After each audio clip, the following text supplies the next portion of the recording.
Hello, my dear students. How are you? I hope that you will be happy and your studies are going on very well. I am Dr. Meghwal, PGT Economics, and I am here to teach you economics. Today, class 12th, board CBSE, subject Introductory Macroeconomics, and the today's topic is determination of national income and output. So let's start the topic determination of national income and output. First, we will discuss about the AS and AD approach. For the income level determination, there are two approaches. First, AS and AD approach, and second approach is investment and saving approach. So first we will know what is the determination of national income or the equilibrium level of national income. Determination of national income is also called equilibrium level of national income. So equilibrium level of national income and output is determined where aggregate demand is exactly equal to aggregate supply. जब aggregate demand aggregate supply के बिल्कुल बराबर हो जाएगी तो वो हमारा equilibrium level of national income होगा. And we have also studied in micro economics that where market demand is exactly equal to market supply, that level is equilibrium price of a commodity. किसी भी commodity की price decide करनी है तो उस commodity की exact price क्या होगी, इक्विलिब्रियम प्राइस क्या होगी, वो डिसाइड होगी उसकी डिमांड और सप्लाई के ऊपर. इसी तरह से अगर नेशनल इनकम का एग्जैक्ट लेवल क्या होगा, मतलब कि equilibrium level of national income क्या होगा, वो इस बात पे डिपेंड करेगा कि कहाँ पर एग्रीगेट डिमांड एग्जैक्टली इक्वल होती है एग्रीगेट सप्लाई के. In a two sector economy we have studied that aggregate demand is equal to C+I and AS is also called Y. Aggregate supply is the total income, so we will indicate this through Y. AD की value हमने ली है C+I, मतलब C यहाँ पे consumption है और I यहाँ पे इन्वेस्टमेंट है. तो कंजम्पशन एक्सपेंडिचर और इन्वेस्टमेंट एक्सपेंडिचर को जोड़ेंगे तो वो एग्रीगेट डिमांड हो जाएगी. अब AS की जगह हम Y लिखेंगे और AD की जगह C+I लिखेंगे तो हमारा ये फॉर्मूला होगा AS और AD अप्रोच से कि Y is equal to C+I. आगे की कैलकुलेशन, आगे के एग्जाम्पल वगैरह हम करेंगे तब Y is equal to C+I लेकर के हम इसको समझेंगे. We will discuss about the aggregate demand and aggregate supply, that means determination of national income through schedule. Schedule के द्वारा हम समझने की कोशिश करेंगे कि एग्रीगेट डिमांड और एग्रीगेट सप्लाई कब इक्वल होती है और कब हमारा equilibrium level of national income होता है. अब देखिए शेड्यूल में हमने इनकम जो ली है 0, 100, 200, 300, 400, 500, 600, इस टाइप से हम कितनी भी ले सकते हैं. हमने 100 से शुरू किया, इस टाइप से 600, 700, 800, 1100, 1200, 1300, 1400, 1500, तो कितनी भी ले सकते हैं. लेकिन वास्तव में डिटर्मिनेशन नेशनल इनकम का कहाँ पे होगा, वो डिपेंड करेगा एग्रीगेट डिमांड के ऊपर. मेन चीज़ इसके अंदर जो है वो एग्रीगेट डिमांड है कि हमारी इकोनॉमी में एग्रीगेट डिमांड कितनी है, उसके ऊपर हमारी नेशनल इनकम डिसाइड होगी. अगर मान लो इकोनॉमी में एग्रीगेट डिमांड बिल्कुल ही कम है, लोग परचेज ही नहीं करना चाहते, लोग कुछ खर्च ही नहीं करना चाहते, तो डेफिनेटली इनकम लेवल है वो बहुत ही कम होगा. और अगर एग्रीगेट डिमांड बहुत ज़्यादा है, लोग बहुत ज़्यादा परचेजिंग करते हैं, बहुत ज़्यादा कंजम्पशन के लिए डिमांड है, बहुत ज़्यादा इन्वेस्टमेंट के लिए भी डिमांड है, तो एग्रीगेट डिमांड बहुत ज़्यादा होने पर हमारा नेशनल इनकम का जो इक्विलिब्रियम लेवल है वो भी हाई लेवल पे डिसाइड होगा. तो मेन रोल इसके अंदर जो हम पढ़ रहे हैं उसके अंदर एग्रीगेट डिमांड का होगा कि एग्रीगेट डिमांड कहाँ पर अचीव होती है, कितनी हमारी इकोनॉमी में एग्रीगेट डिमांड है. और जब शेड्यूल से हम समझेंगे तो एग्रीगेट डिमांड जैसे हमने लिया Y यानी इनकम, तो इनकम लेवल को हमने देखा 0, 100, 200, 300, इस टाइप से हम इंक्रीज करते जा रहे हैं. तो इनकम बढ़ने के साथ साथ हमारी एग्रीगेट डिमांड भी इंक्रीज होती जाएगी. 0 लेवल पे हम 150 हमारी एग्रीगेट डिमांड है और 100 लेवल की इनकम पे हमारी 200 एग्रीगेट डिमांड है और 200 लेवल की इनकम पे हमारी 250 एग्रीगेट डिमांड है. तो इस टाइप से ये एग्रीगेट डिमांड और इनकम का शेड्यूल दिया गया है. अब एग्रीगेट डिमांड की कैलकुलेशन हम कैसे करते हैं, पहले भी हम पढ़ चुके हैं, y is equal to C plus I होता है। That means first aggregate demand is equal to C plus I. तो सी मतलब कंजम्पशन और आई मतलब इन्वेस्टमेंट, इन दोनों को जोड़ेंगे, कंजम्पशन 100 प्लस 50, तो ये हमारा एग्रीगेट डिमांड का जो वैल्यू आ जाएगी वो हो जाएगी 150। इसी टाइप से हम कंजम्पशन 150 लेंगे, इन्वेस्टमेंट 50 लेंगे, तो दोनों का टोटल हो जाएगा 200। इसी टाइप से 300 कंजम्पशन है और 50 इन्वेस्टमेंट है, तो 350 हमारी एग्रीगेट डिमांड हो जाएगी। तो कंजम्पशन और इन्वेस्टमेंट एक्सपेंडिचर का टोटल हो जाएगा, वो हमारी एग्रीगेट डिमांड होगी। तो हमारे लिए दो मेन शेड्यूल हो गए, दो कॉलम, इसके अंदर एक कॉलम इनकम का है और एक कॉलम एग्रीगेट डिमांड का है। तो इनकम के ऊपर हमारी एग्रीगेट डिमांड डिपेंड करेगी। तो इक्विलिब्रियम लेवल कहाँ पे अचीव होगा, जब इक्विलिब्रियम लेवल उसी पॉइंट पे अचीव होगा जहाँ पे एग्रीगेट डिमांड और इनकम दोनों बराबर है, मतलब एग्रीगेट सप्लाई और एग्रीगेट डिमांड दोनों बराबर है। तो हमने देखा यहाँ पे इनकम 300 है और ये एग्रीगेट डिमांड भी यहाँ पे ये 300 है, तो ये हमारा equilibrium level of national income होगा। तो इस टाइप से हम समझ सकते हैं कि 300 लेवल पे एग्रीगेट डिमांड और एग्रीगेट सप्लाई दोनों बराबर है, वही हमारा equilibrium level of national income है। अब हम उसको डायग्राम से भी समझ सकते हैं कि डायग्राम से हमारा इक्विलिब्रियम लेवल कैसे अचीव होगा।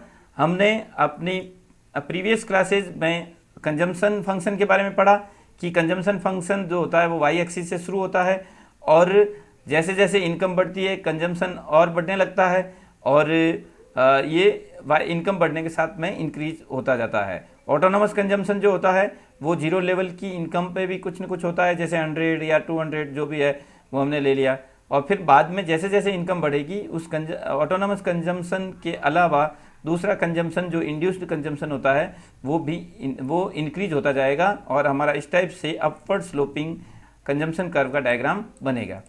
अब इसके अंदर इन्वेस्टमेंट भी प्लस करेंगे, सी प्लस आई कर दिया हमने। इन्वेस्टमेंट सपोज ये सी का डायग्राम है और इन्वेस्टमेंट इसके अंदर हमने ले लिया 50 और 50 को हमने जैसे शेड्यूल में दिया है तो 50 को हमने सी के अंदर प्लस करते गए, तो ये इस लेवल पे 50 प्लस हो गया, फिर इस लेवल पे भी 50 प्लस हो गया, फिर इस लेवल पे भी 50 प्लस हो गया, फिर इस लेवल पे भी 50 प्लस हो गया।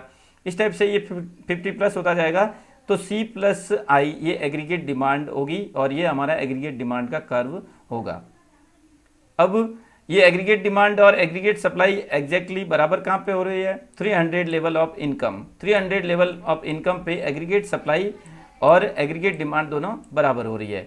बाकी जगह पे हम देख रहे हैं यहाँ पे इनकम 0 है और एग्रीगेट डिमांड 150 है, तो दोनों बराबर नहीं है। यहाँ पे इनकम 100 है और यहाँ पे एग्रीगेट डिमांड 200 है, तो ये भी दोनों बराबर नहीं है। तो इस टाइप से सिर्फ एक लेवल ऐसा आता है जो कि वहाँ पर एग्रीगेट डिमांड और एग्रीगेट सप्लाई दोनों बराबर हो जाती है।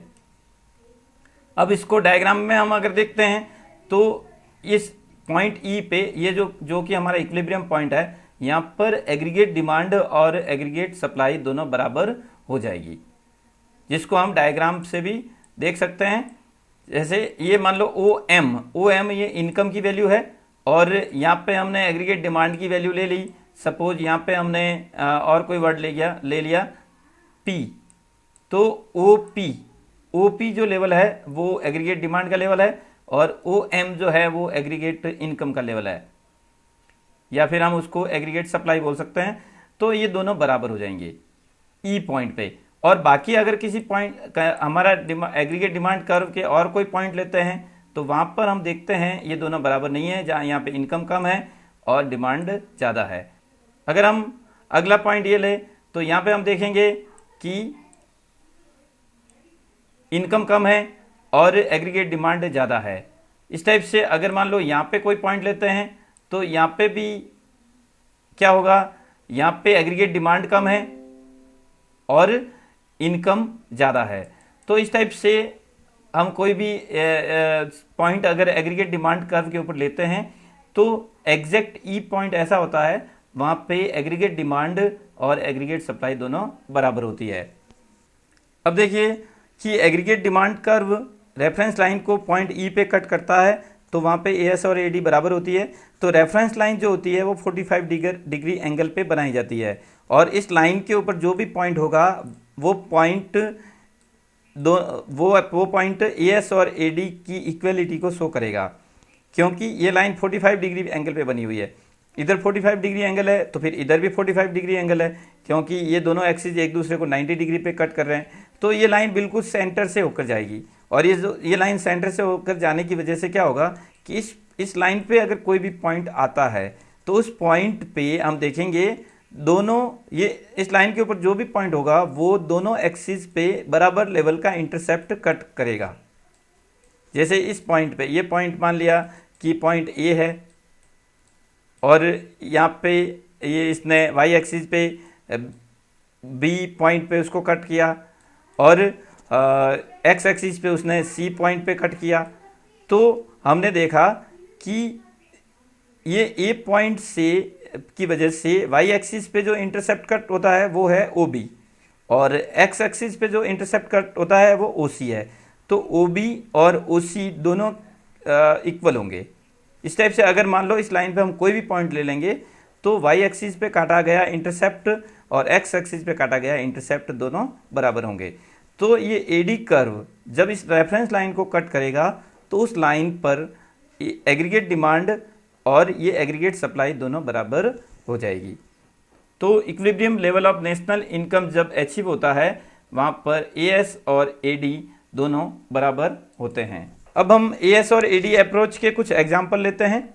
Example is given here, suppose that C is equal to 200 plus 0.6y and investment is equal to ₹120 crore, then the equilibrium level of income is obtained as y is equal to c plus i. We have discussed in our class that equilibrium level of national income पे क्या होगा, AS is equal to AD होगा। AS की value y लिख देंगे, AS की जगह y लिख देंगे, AD की जगह c plus i लिख देंगे। तो इक्विलिब्रियम लेवल के लिए जो फॉर्मूला जो हमें मिलेगा वो होगा y is equal to c plus i।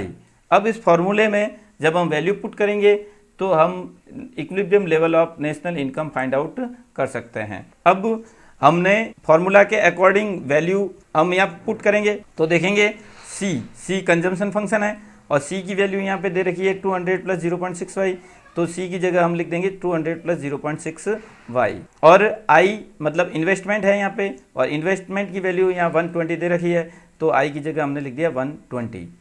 अब इस इक्वेशन को और सॉल्व करेंगे, 200 प्लस 120 ये हमारा 320 हो जाएगा, और इस 0.6 को हम y की साइड में ले जाएंगे क्योंकि y की कैलकुलेशन हमें करनी है। तो ये y माइनस 0.6 हो जाएगा और इधर ये 320 हो जाएगा। y माइनस 0.6 करेंगे तो ये हो जाएगा 0.4y और इधर हो जाएगा ये 320। अब 0.4 को 320 की तरफ ले जाएंगे तो ये डिवाइड कर देगा 320 को, तो 320 को 0.4 से डिवाइड करेंगे तो इस टाइप से हमें नेक्स्ट वैल्यू प्राप्त होगी 800 करोड़ रुपीज़।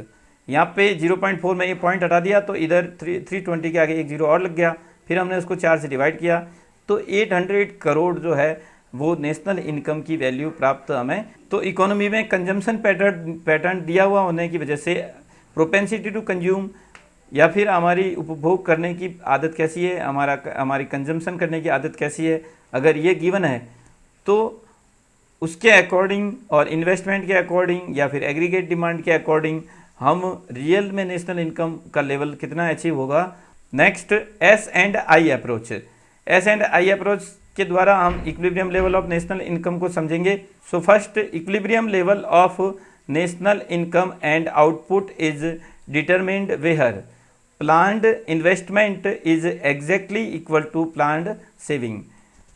जैसा कि हम AS एंड AD अप्रोच में हमने पढ़ा कि नेशनल इनकम इक्विलिब्रियम लेवल तब अचीव होता है जहाँ पे एग्रीगेट डिमांड एग्रीगेट सप्लाई के एग्जैक्टली इक्वल हो जाती है, और S&I अप्रोच से हम कहेंगे कि जब इन्वेस्टमेंट एक्सपेंडिचर एग्जैक्टली इक्वल हो जाता है सेविंग के, तो वो हमारा equilibrium level of national income होगा। तो ये दूसरी अप्रोच से हम इसको इस प्रकार से समझेंगे।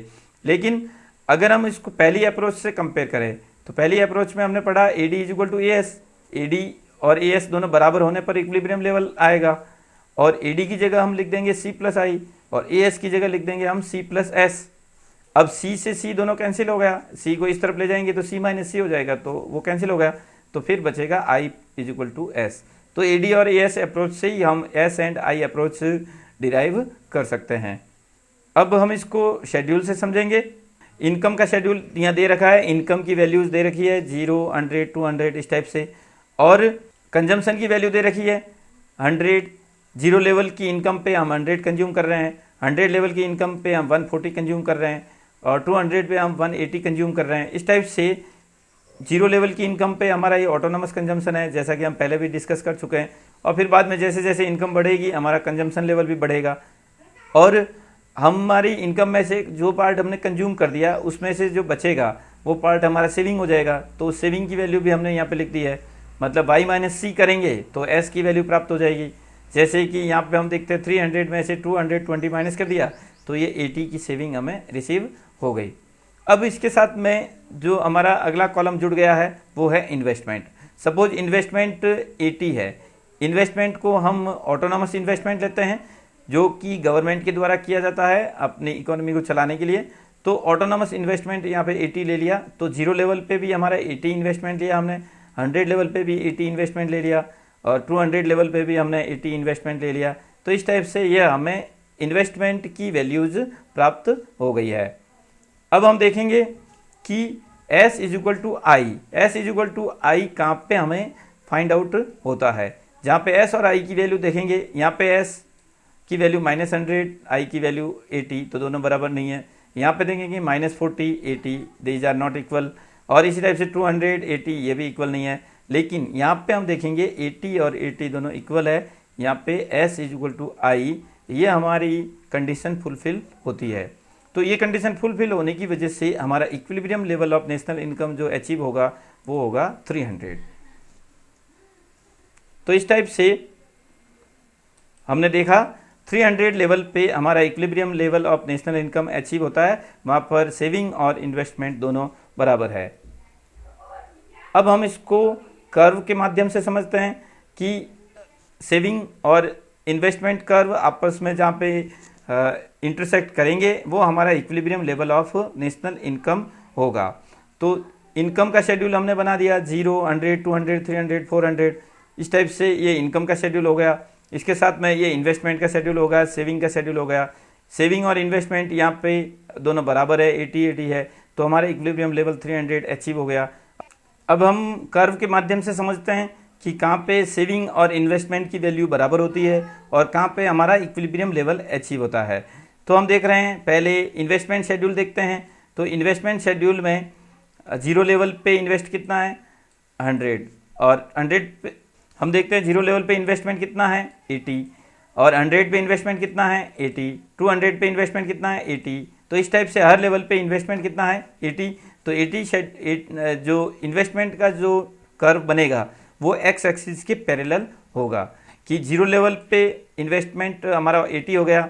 इसी टाइप से 100 इनकम पे हमारा इन्वेस्टमेंट 80 हो गया, फिर 200 इनकम पे भी हमारा इन्वेस्टमेंट 80 हो गया, फिर 300 इनकम पे भी हमारा इन्वेस्टमेंट 80 हो गया, फिर 400 इनकम पे भी हमारा इन्वेस्टमेंट 80 हो गया। तो इस टाइप से ये इन्वेस्टमेंट का शेड्यूल जो है उससे हमारा इन्वेस्टमेंट कर्व डिराइव हो जाएगा जो कि एक्स एक्सिस के पैरेलल होगा।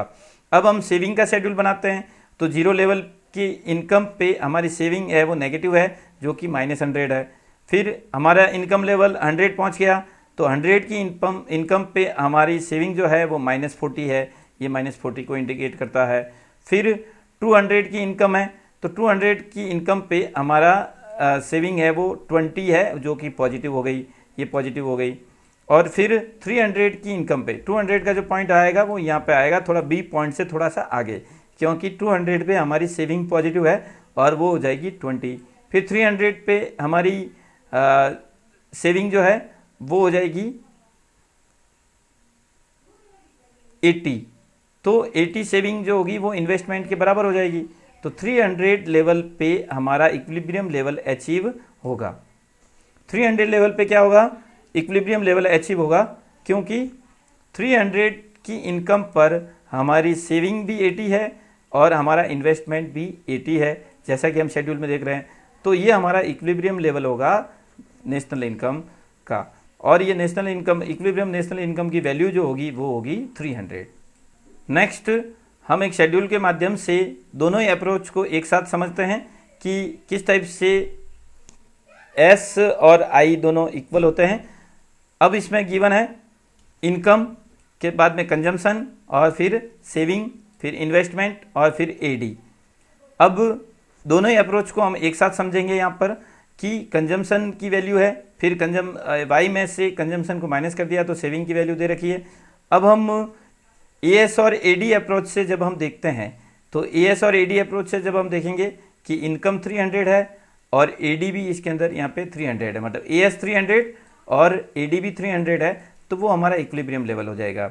और सेविंग और इन्वेस्टमेंट के हिसाब से देखते हैं तो यहाँ पे सेविंग 80 है और इन्वेस्टमेंट भी 80 है, तो यहाँ पे आई और एस भी की कंडीशन भी पूरी हो रही है और एएस और एडी की कंडीशन भी पूरी हो रही है, तो हमारा equilibrium level of national income ये 300 है। तो दोनों ही अप्रोच को हम एक साथ भी देख सकते हैं। दोनों ही अप्रोच से जो हमारा इक्विलिब्रियम लेवल अचीव होगा वो एक ही पॉइंट पे होगा। ऐसा नहीं कि एएस और एडी अप्रोच से 300 आ रहा है और एस एंड आई अप्रोच से जब कर रहे हैं तो 400 आ रहा है, ऐसा नहीं होगा। अगर हमारा एडी एंड एएस अप्रोच से हमने किया है तो भी हमारा वही आंसर आएगा और आई एंड एस अप्रोच से किया है तो भी हमारा वही आंसर आएगा। तो हमने इसको दोनों ही अप्रोच को एक साथ करके यहाँ पे देखा है, तो इसको हम देख सकते हैं 300 300 80 80। So now we will do the example of S and I approach. What will be the equilibrium level of income. Income का इक्विलिब्रियम लेवल आपको फाइंड आउट करना है। The saving function is S is equal to -100 plus 0.5 Y and investment is 40। Saving दे रखी है और investment दे रखा है, तो हमारा इक्विलिब्रियम लेवल के लिए कंडीशन है एस और आई दोनों बराबर होने चाहिए। तो अब हम इसके अंदर वैल्यू पुट करेंगे, एस और आई की जब वैल्यू पुट करेंगे तो फिर क्या हो जाएगा, एस की जगह तो हमने लिख दिया ये -100 प्लस 0.2 वाई, ये एस की जगह हमने लिख दिया और आई की जगह हमने लिख दिया ये 40, तो ये 40 आई की जगह लिख दिया। तो इस टाइप से हमने एस और आई की वैल्यू यहाँ पे पुट की। एस और आई की वैल्यू पुट करने के बाद में फिर जब हम इसका सॉल्यूशन निकालेंगे तो 0.2 वाई को एक तरफ रखेंगे क्योंकि इसके साथ y जुड़ा हुआ है और -100 को 40 के पास में ले जाएंगे तो 40 प्लस 100 हो गया, तो ये हो गया 140। 0.2 वाई इज इक्वल टू 140। जब हम आगे इसको सॉल्यूशन करेंगे तो 140 0.2 140 की तरफ आ जाएगा, तो वो हो जाएगा 140 अपॉन 0.2। पॉइंट हटाने पर ये 1400 हो जाएगा। 1400 को 2 से डिवाइड करेंगे तो इस टाइप से हमें नेशनल इनकम इक्विलिब्रियम का जो लेवल अचीव होगा वो होगा y is equal to 700 crore rupees. Next हम एक और क्वेश्चन करते हैं ताकि आपको अच्छी तरह से क्लियर हो जाए कि हमें किस टाइप से नेशनल इनकम इक्विलिब्रियम के क्वेश्चन करना है। जनरली इस टाइप के क्वेश्चन बोर्ड एग्जाम में पूछे जाते हैं, तो इस टाइप के और भी क्वेश्चन आप प्रैक्टिस कर सकते हैं और जितने ज़्यादा क्वेश्चन प्रैक्टिस करोगे उतना ही ज़्यादा आपको प्रॉफिट होगा। तो हम देखते हैं कि suppose the autonomous consumption is 40 crore rupees. Autonomous consumption की वैल्यू 40 करोड़ दे रखी है। एमपीसी इज 0.75 और एमपीसी की वैल्यू दे रखी है 0.75। इन्वेस्टमेंट इज 60 करोड़, इन्वेस्टमेंट आई जो कि 60 करोड़ है। अब आपको फाइंड आउट करना है इक्विलिब्रियम लेवल ऑफ इनकम, फिर द लेवल ऑफ कंजम्पशन का लेवल मतलब सी फाइंड आउट करना है, इक्विलिब्रियम लेवल ऑफ इनकम मतलब वाई फाइंड आउट करना है और level of saving at equilibrium, saving मतलब एस यहाँ पे आपको फाइंड आउट करना है। तो हम देखते हैं, इसको आगे सॉल्व करते हैं कि अगर हम एएस और एडी अप्रोच से करें तो इक्विलिब्रियम लेवल कहाँ पे अचीव होगा, जब एएस और एडी दोनों आपस में बराबर हो जाएंगे।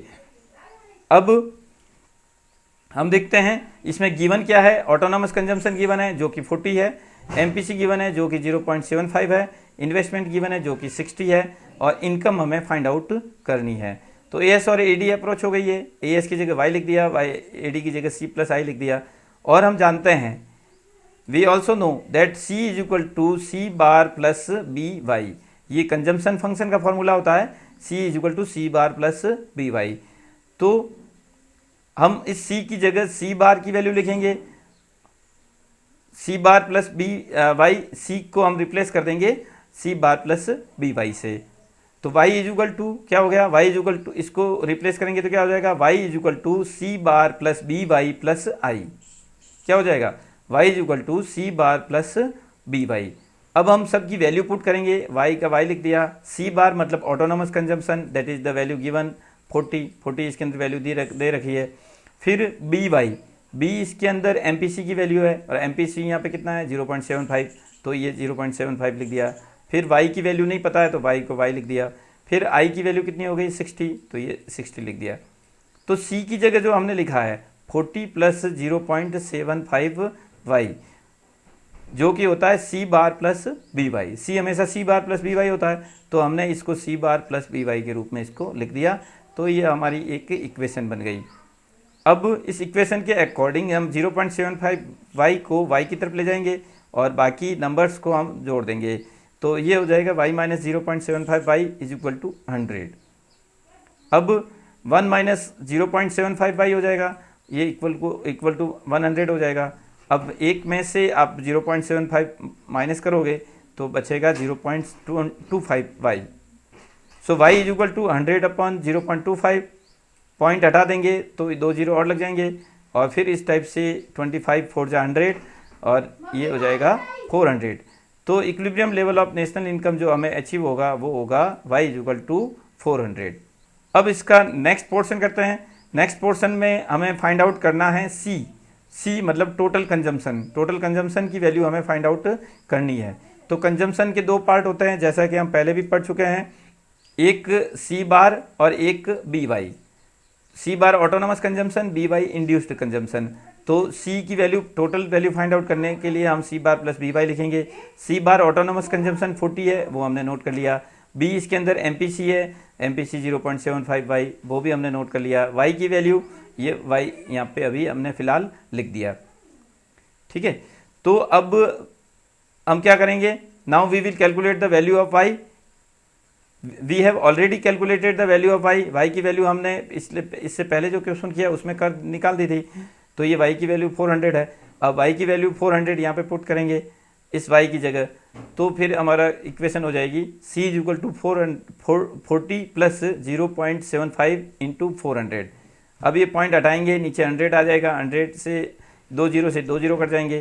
तो फिर 75 को 4 से इंटू करेंगे तो फिर हो जाएगा ये 300 के अंदर ये 40 प्लस करेंगे तो 340 करोड़ ये हमारा टोटल कंजम्पशन होगा। ये हमारे टोटल कंजम्पशन की वैल्यू होगी। इस टाइप से हम इसको फाइंड आउट करेंगे। नेक्स्ट हमें सेविंग की वैल्यू फाइंड आउट करनी है। तो सेविंग के लिए फॉर्मूला होता है y is equal to C plus S, और c की वैल्यू अभी जस्ट हम फाइंड आउट कर चुके हैं और y की वैल्यू भी हम फाइंड आउट कर चुके हैं। तो इस टाइप से हम s की वैल्यू फाइंड आउट कर सकते हैं। तो s के लिए फॉर्मूला हो जाएगा s is equal to y minus C. y just we have calculated 400 और माइनस 340। तो इस टाइप से s की वैल्यू जो आएगी वो 60 करोड़ रुपीज़ आ जाएगी। एक दूसरा तरीका ये भी है, जैसा कि हमने एस एंड आई अप्रोच से पढ़ा, तो एस की वैल्यू हमेशा आई के बराबर होती है। तो हम देखते हैं वास्तव में ये बराबर होती है या नहीं होती है। तो देखिए यहाँ पे एस की वैल्यू हमने 60 करोड़ फाइंड आउट की और इधर यहाँ पे इन्वेस्टमेंट की वैल्यू 60 करोड़। तो इन्वेस्टमेंट 60 है और एस भी यहाँ पे 60 है, तो आई और एस यहाँ पे ये दोनों बराबर हो जाएंगे। Thanks for watching this video. I hope that you like this video and you have understood what lot of things, and you should practice all these questions at your home so that you can get good marks in your board examinations. So thank you very much once again.